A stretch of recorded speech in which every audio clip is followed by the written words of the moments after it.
नदीत बुडणारा माणूस जेव्हा तिच्या तळाशी जातो त्यानंतर तो फक्त तिथून वरच उठू शकतो. तळ गाठला की अजून खोल जाण्याचा विषयच संपून जातो.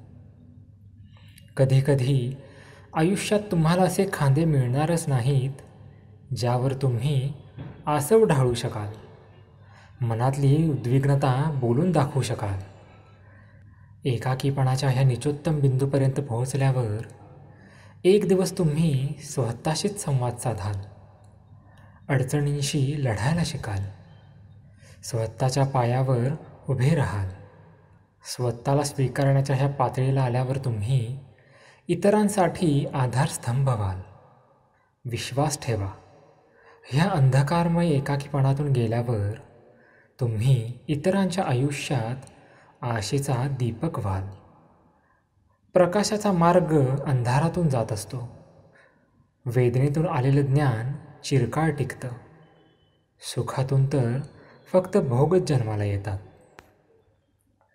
आपल्या मनात मौनाचे कप्पे सजवून ठेवा.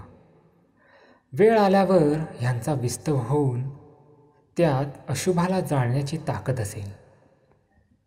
त्यातल्या काही मशाली होऊन तुम्हाला मार्ग दाखवतील.